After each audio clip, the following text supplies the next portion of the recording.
सबसे पहले बाबा के चरणों में वंदन करते हुए और गोकुल जी महाराज के चरणों में वंदन करते हुए आज के इस ग्राम पंचायत धानिया में मंच पे विराजमान यहाँ के जनप्रतिनिधि जो पहले भी सरपंच का प्रतिनिधित्व कर चुके हैं आप और आज पंचायत समिति के सदस्य हो, राम निवास जी सैनी साहब और पूर्व चेयरमैन आदरणीय बड़े भाई साहब जुगल जी, जिनसे सुबह से हम मेरी भी अब धीरे धीरे राम जी राम कहने की आदत ज्यादा भटकती है मुझे। अपने से सीनियर के साथ रहने का कोई अलग महत्व भी होता है। ये हमारे पूर्वजों के टाइम से ये कहावत भी है कि अपने से बड़ों से राय भी लेनी चाहिए ताकि रास्ता अच्छा मिले। ऐसे जुगल जी भाई साहब और हमारे भारतीय जनता पार्टी के पदों पे रहे और हम सबके मार्गदर्शक आदरणीय महेश जी चौधरी साहब, मोहन जी चोड़ीवाल साहब, बहुत सारे ऐसे लोग हैं जिन्होंने इस भारतीय जनता पार्टी के लिए लगातार बरसों तक मेहनत करने के बाद में ये 2023 में कमल खिलने का जो अवसर आया था वो इस मंच और मंच के सामने विराजमान मेरी माताएं बहनें बड़े बुजुर्गों का ये सारा आशीर्वाद मिलने के बाद नवलगढ़ में बीजेपी का जीतने का जो श्रेय है आप सबको, मंच के सम्मुख विराजमान है इन सबको अपना कीमती समय निकाल करके बहुत बार जब भी देखते हैं आदरणीय फूलजी भाई साहब, गुरु जी, मोहन जी किसी भी कार्यक्रम को कभी नहीं छोड़े। सैनी समाज के पूर्व अध्यक्ष आदरणीय मनीराम जी भाई साहब और मैं चुनाव जीतते ही मुझे एक दिन ऐसी शख्सियत के घर जाकर के इनका कार व्यवहार मन देखने को मिला। आपने मुझे भोजन पे बुलाया खेताराम जी, और खेताराम जी का भोजन करवाने का तरीका भी कोई अलग ही था। हमारी यहाँ के नगर के महाजनों में जो व्यवस्था है उसको भी देखते हुए और हम सबको कहीं ना कहीं वकालत की आवश्यकता भी पड़ती है। मैं मानता हूं इस बात को लेकर के कि आप निश्चित रूप से अपने भाव से बिना स्वार्थ के बहुत बार कई बार मंचों पे मुझे बुलाने का अवसर भी दिया। ऐसे हमारे वकील साहब श्रीकांत जी, यहाँ के व्यापारी कहो, समाज के प्रतिष्ठित व्यक्तित्व का धनी कहो, उद्योगपति कहो, आदरणीय मक्खन जी भाई साहब, और मेरे गांव के नजदीक से उठ करके आकर के इस नवलगढ़ में अपना व्यापार स्थापित करने के लिए, और भगेरिया जी, दिनेश जी,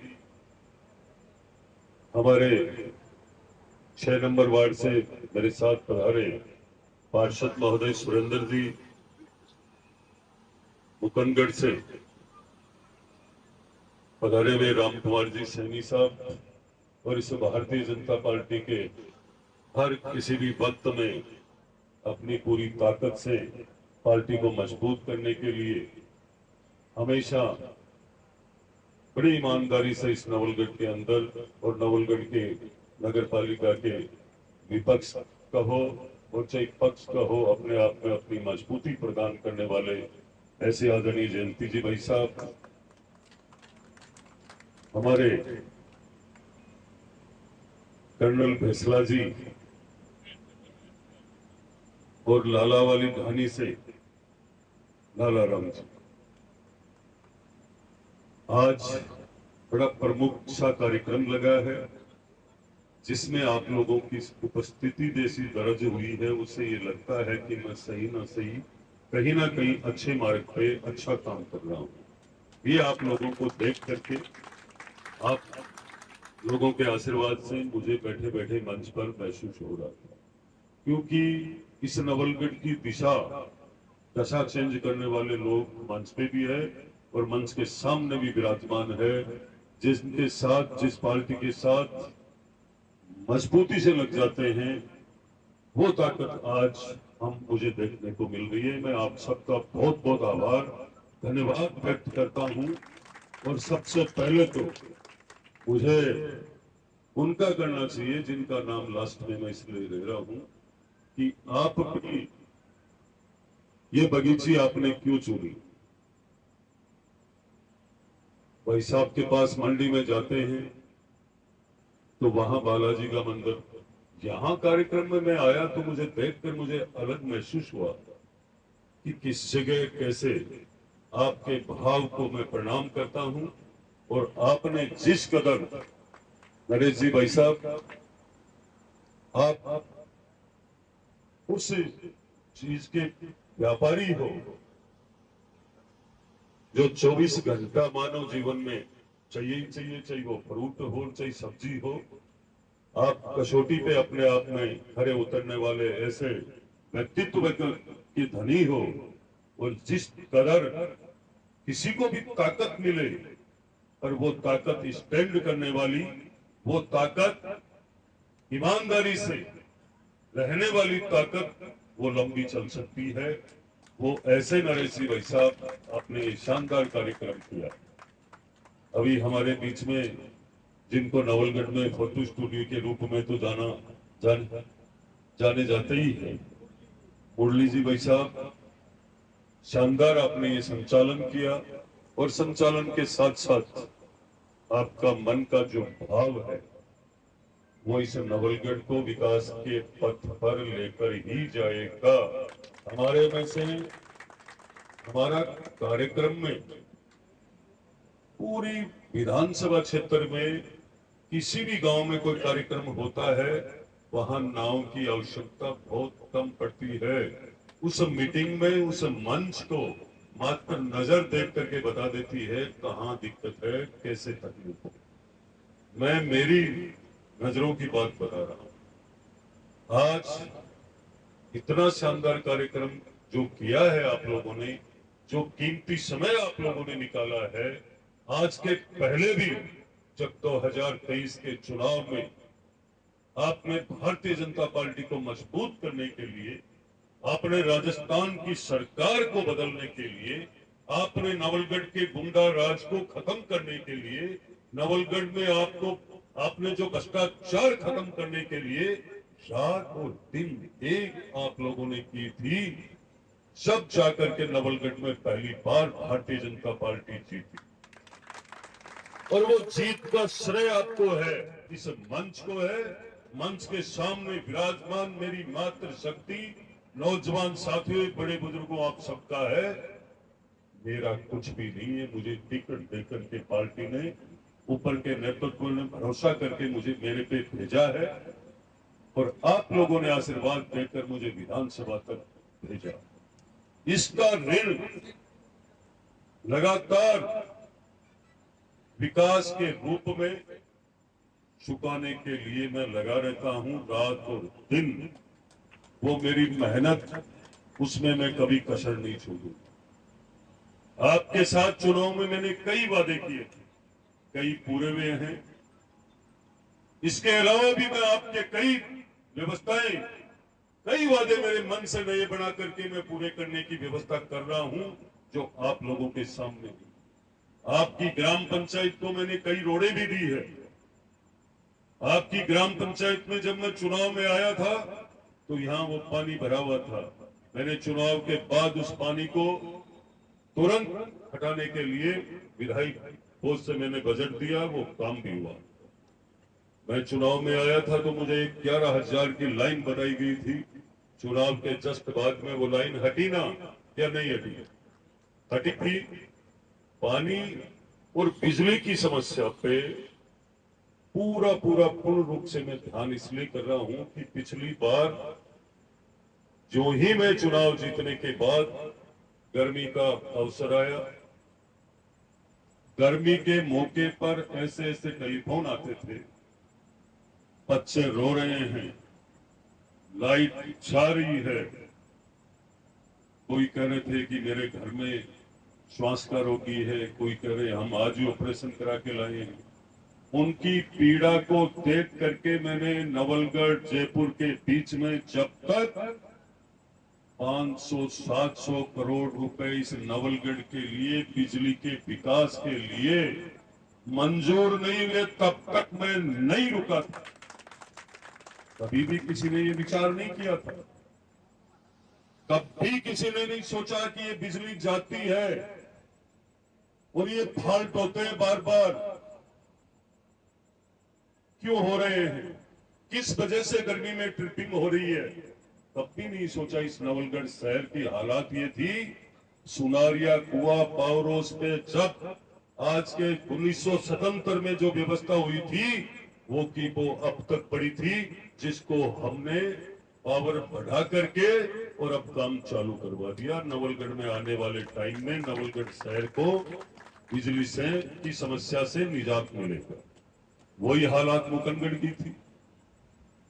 आपने जो मेहनत की है, जो मतदान दिया है, उसका कर्जा मैं किस रूप में चुका रहा हूं, आपका मैं कीमती समय लेकर के आपको बताना चाहूंगा। मुकंदगढ़ में भी मैं जब गया था तब यही स्थिति थी। आधे मुकंदगढ़ में लाइट, आधे में लाइट नहीं, कहीं फ्री चलता, कहीं एसी नहीं चलता। पहले मैंने वहां पावर हाउस 1133 का मंजूर करवाया, उसके 1-1.5 महीने बाद में ही मैंने 132 का जीएसएस मुकंदगढ़। आज आप देख रहे होंगे बड़वासी के लोगों ने काफी इंटरेस्ट लिया और मैंने 1133 का वहां भी पास करवाया। वही हालात है जाखल की, जहां मैंने 132 का जीएसएस मंजूर कराकर करीब करीब सारे कामों की व्यवस्था सुचारू रूप से चल रही है, सारे काम आराम से होने वाले हैं। पर हमें देखना चाहिए इस नवलगढ़ के अंदर कब विकास हुआ, इतने सालों में क्या हुआ। नवलगढ़ शहर में अंडरग्राउंड लाइन 12 किलोमीटर कल या परसों में शुरू होने वाली है। ये नवलगढ़ के लिए जितनी भी रोडें टूटी हुई है, पहले सीवरेज का काम सुधारा जाएगा, लाइनें पड़ेगी, जितने खंजर पोल है सारे हट रहे हैं, काफी विधानसभा में हटाए गए भी है। आज भी ये बिजली की स्थिति है। आपने कभी देखा होगा, नांगल जाते थे लोग, चिराना, पाड़ेला, किरोड़ी, नोरा, टोलपरा, बागोरेगी ढाणी, रामपुरा, लोहारगढ़, देवपुरा बनी, ये सब लोग नांगल तक जाते थे बारवा के लोग, इसलिए कि आईएन ऑफिस वहां लगता था। आज ये स्थिति है कि जो आपकी 2023 की दी हुई ताकत की बदौलत आईएन ऑफिस का काम चालू है गोलियाना के अंदर, और अधिकारी वहां बैठते हैं, उन सबको कामों से निजात मिले। बागोरे की कहानी में पानी की इतनी बड़ी समस्या, इतनी बड़ी समस्या कि आप सोच ही नहीं सकते। उन लोगों ने मुझे कहा कि ये पानी 4 किलोमीटर से यहां आना चाहिए। तो मैंने हमारे वार्ड पंच साहब है वहां, उनके वहां एक ट्यूबवेल खुदवाई। मैंने कहा साहब 2 ट्यूबवेलों की आप जगह और दो, फिर आगे ढाणी तक पानी पिलाते हैं। आने वाले समय में कोई सोच नहीं सकेगा कि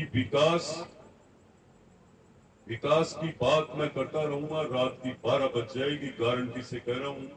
आज आप चिकित्सा के संबंध में देखो, लोग यहाँ चिकित्सा मंत्री रहकर चले गए, कभी उन्होंने ये नहीं सोचा कि झुंझुनू से लेकर सीकर तक जाने वाले आने जाने में कितने एक्सीडेंट होते हैं, और कहीं ट्रोमा सेंटर की व्यवस्था नहीं थी इसके बीच में, ना मडावा ना उदयपुरवाटी।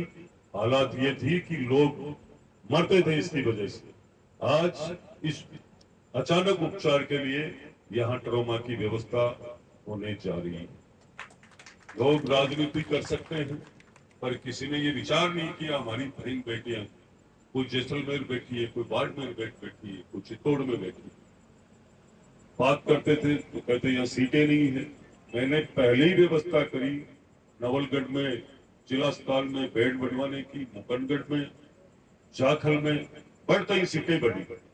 पर ये लोगों ने सोचा ही नहीं, उनको तो सिर्फ तय करना था कि ये काम ऐसे ही चलते रहे और वोट मिलते रहे। आप विकास की बात, जब मैं बाईपास की मंजूर हुई, बजट में घोषणा हुई, तो लोग क्या बोले, ये काम ऐसे होंगे क्या? अब काम धीरे धीरे धरातल पे आ रहे हैं ना। आने वाले समय में किसी के पास जवाब नहीं मिलेगा। आज एक भी व्यक्ति को मैं परेशान नहीं होने देता हूं। मेरे से जितनी उपलब्धता मेरी है, मैं समझता हूं कि राजस्थान के विधायकों को सोचना पड़ता है मेरे जितने घूमने के लिए, जन सुनवाई करने के लिए। जितनी जन सुनवाई मैं करता हूं, उतने ही टेलीफोन अधिकारियों को करना पड़ता है। अब देख लो वो अधिकारी मेरे फोन उठाने में कितने तनाव में रहते होंगे। बार बार कोई भी काम आएगा तो मुझे फोन करना पड़ता है। ये चर्चा है लोगों में कि सबसे ज्यादा जन सुनवाई, लोग क्या करते थे, फोन बंद कर बैठते थे और कभी इतनी जन सुनवाई करते नहीं थे। काम भले ही जितना करोगे उतना बढ़ेगा, पर कम से कम उन लोगों, जिन लोगों ने मुझे जिस मन से मतदान दिया है, वो कर्जा चुकाने का धर्म तो याद रखूं मैं। ये हमेशा उन लोगों को तय करना चाहिए जिन लोगों का कोई भी काम हो, और जब काम होता है तो चौपाल पर बैठ के चर्चा करनी चाहिए। कई बार काम पूरे विधानसभा के 1.5 साल में, 18 महीने में काम कहाँ होंगे, और 18 महीने का एवरेज, मैं तो कहता हूं केसर जी, गुरु जी, नारायण सिंह जी सेवानिवृत्त अध्यापक है आज के दिन, आपको पूरी विधानसभा का आंकड़ा निकाल लेना चाहिए 18 महीने का। चैलेंज करता हूं, यदि 15 साल का खाका खत्म नहीं हो जाए तो मैंने इतनी ट्यूबवेलें बना दी जितनी 10 साल में नहीं बनी है। आज आप सोच रहे हो पानी की व्यवस्था को लेकर के, चिकित्सा की व्यवस्था को देखो, शिक्षा के क्षेत्र में देखो। देखने के लिए मैं आपको बता रहा हूं, आने वाले 1 साल बाद में कुछ नहीं, बोलने कोई जगह नहीं मिलेगी। पर हम सबको विकास के लिए सबसे पहला काम ये करना चाहिए, हमारा कीमती समय निकालना चाहिए, एकजुटता रहनी चाहिए। जिस कदर आपने चुनाव में रात दिन एक कर करके और मुझे जो ताकत दी है, उस समय मैं भूलने वाला नहीं हूं, वो वक्त भूलने वाला नहीं हूं। आज कुछ लोग नए जुड़ रहे हैं, मैं बिल्कुल उनकी ईमानदारी पे कोई शक नहीं करता हूं। जुड़ना चाहिए, काम भी कराना चाहिए, ये मेरा भाव भी है, क्योंकि जीतने के बाद विधायक सबका होता है। वो लक्ष्मणगढ़ थोड़ी जाएंगे, उदयपुरवाटी थोड़ी जाएंगे, वो नवलगढ़ में ही रहेंगे। नवलगढ़ के लोगों का काम करने के लिए मैं बिल्कुल संकल्पित हूं, और इसी संकल्प के साथ चल रहा हूं कि कैसे भी करके आने वाले समय में लोग नवलगढ़ को देखने के लिए, आज जाकर देखो आप लोहारगढ़ को, आपको लगेगा कि हम मिनी कश्मीर में हैं, जम्मू में हैं, पर उसकी व्यवस्था किसी ने की नहीं। जब वहां कोई विकास हो, अच्छा काम हो, 500 किलोमीटर के लोग चलकर देखने आ सकते हैं। हम यहां से भी जब जाए ना, जब हम कुछ अच्छा देखें, कभी भी उस ऐसे पवित्र धाम की किसी ने शुद्ध नहीं ली, धीरे धीरे वहां पे पैसा खर्च हो रहा है। अभी 8 करोड़ रुपए बजट आया हुआ है काम के लिए, पीछे पीछे और आ रहा है। लोहारगढ़ को ऐसा बनाने का संकल्प है मेरे गुरुजी को के आशीर्वाद से, कि लोग लोहारगढ़ आए देखने के लिए। और मेरा मन भी ये करता है रोज कि कभी ना कभी इस पवित्र स्थल के ऊपर इस भारतवर्ष के लोग देखने के लिए आएंगे। मेरे को ऐसा विश्वास लग रहा है। जिस कदर हमारी सरकार हमारी सनातन संस्कृति को जीवित रखने के लिए लगी हुई है, उसी विश्वास के आधार पर मैं बोल रहा हूं। आज हमारे लोकप्रिय मुख्यमंत्री जी ने पंडित दीनदयाल उपाध्याय अंत्योदय चंबल पखवाड़े को लेकर के जो कार्य किया है, वो भी अचानक किया है, पर उनके दिल में ये भाव था कि वंचित लोगों को जन कल्याणकारी योजनाओं का लाभ कैसे मिले, और पूरी विधानसभा के अंदर हर एक कर्मचारी अधिकारी का ध्यान रखते हुए पूरा ध्यान रखता हूं कि शाम तक कोई काम करता है या नहीं करता। इसके माध्यम से इसके पीछे पीछे शिकायतें आती रहती है, उन पे पूरा अंकुश लगाने की व्यवस्था मैं करता हूं कि मेरी जनता पूरी अपना मन में कोई काम लेकर के आए और उनका काम हो, जनता में ये विश्वास जगे कि पहली बार कमल का फूल खिलाने का आनंद आया, ऐसा करके मैं चलूंगा। हमें जितने भी यहाँ आज शिकायतें मिली है, मेरी मातृशक्ति को मैं कहना चाहूंगा कि आपकी ट्यूबवेल के लिए अभी मशीन केरू गई हुई है, सीधी वहां से आपके गाड़ी में आ जाएगी। आपके ट्यूबवेल बना करके और सारी आपकी जितनी भी शिकायतें हैं, काम से संबंधित, विकास के कार्यों से संबंधित, कोई रास्ते से संबंधित, ये सब पीड़ा मैं आपकी लेकर जाता हूं। ये सारी चिंता काम की मैं दूर कर दूंगा। साथ में यहाँ के बाबा के मंदिर में मेरे लायक कोई भी सहयोग हो तो नरेश जी भाई साहब आप मुझे आदेश कर सकते हो, मैं तैयार हूं। अब मैं आप लोगों को पुनः मंच पे प्रमुख लोग बैठे हैं इस नगर के, मैं आप सबके चरणों में प्रणाम करते हुए, वंदन करते हुए, मैं समूह मंच के विराजमान सभी बड़े बुजुर्गों को प्रणाम करते हुए, मेरी मातृ शक्ति को प्रणाम करते हुए, नौजवानों को प्रणाम करते हुए कहना चाहूंगा कि हमारी एकता जिंदी रहे, भारतीय जनता पार्टी मजबूत रहे और आपका ताकत मुझे मिलती रही। आपकी एकजुटता का संदेश इस नवलगढ़ विधानसभा में चलता रहा तो सबसे पहले भ्रष्टाचार खत्म होने की ताकत बढ़ती रही। इसी के साथ इस नवलगढ़ में कभी गुंडा नहीं पनपने दूंगा। आपकी ताकत एक जगह बनी रही। जिस कदर आज आप मुझे भाईचारे, छोटे भाई की तरह, बेटे की तरह, परिवार की तरह बुलाकर आपने जो प्रेम दिया, आशीर्वाद दिया है, मैं मेरे परिवार के सामने संकल्प लेता हूं कि मैं नवलगढ़ को भ्रष्टाचार मुक्त करके रहूंगा, नवलगढ़ को गुंडा राज से मुक्त करा के रहूंगा। आप लोगों के विकास के कार्य ना आज रुक रहे हैं, ना कल रुकेंगे, ना रुकने दूंगा। जय हिंद, जय भारत।